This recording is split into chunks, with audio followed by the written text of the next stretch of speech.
Think for a moment about what causes cancer. What comes to mind? For me, the first thing that I think about is lifestyle factor stuff, smoking, alcohol intake, overweight, etc. And then I think about genetics, and then I think about bad luck, random chance and cosmic rays hitting just the wrong segment of DNA and so forth. But one thing I don't really think about, and I wonder if you do, is stress. I am, of course, not a cancer doctor, but you know who is? My wife, the great breast cancer surgeon and expert charcuterie board maker, Nia Mae Wilson. And when I asked her what factors cause cancer, she quickly and assuredly said stress. Why? Well, she told me she has just noticed it too many times. A woman comes in with a new breast cancer, often without risk factors, no family history, no particular genetic risks, young. And the common thread, my wife says, is stress. She's lost track of the number of times that the individuals who come in had a recent divorce or death of a parent or even just an incredibly stressful work life. She believes in the link between stress and cancer through sheer pattern recognition. But this week, a new study digs way deeper into that relationship, showing how stress alters the functioning of our immune systems in some very particular ways that just so happen to create ideal conditions for malignant cells to grow.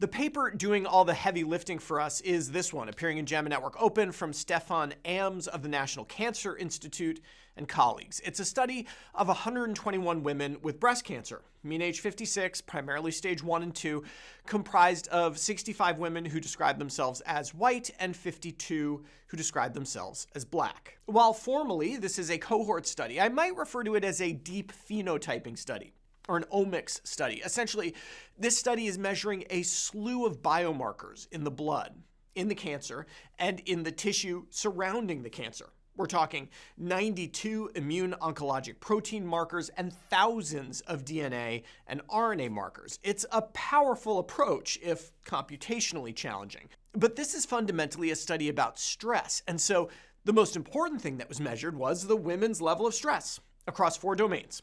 Daily stress, this is the everyday stuff like work, family, and so on. Racial discrimination, social isolation, and neighborhood deprivation.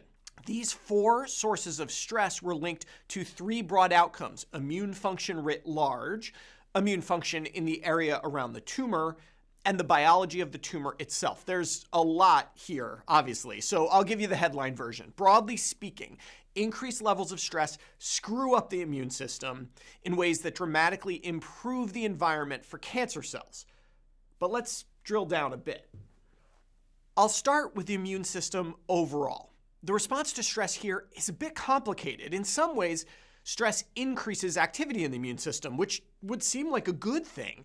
The immune system doesn't only fight off bacteria and viruses, it identifies cells that are misbehaving in your body and kills them before they can kill you. But the way stress revs up the immune system is not helpful in preventing cancer. More stress led to higher levels of things like angiopoietins, which are substances that promote the growth of blood vessels into tissues. Targeting angiopoietins is a mainstay of cancer therapy since tumors need blood vessels to sustain their growth. So the fact that stress increases their production is very much a bad thing. Now, what about the so-called local immune microenvironment? This is essentially the cells and tissues right around the cancer, the neighborhood where it is growing.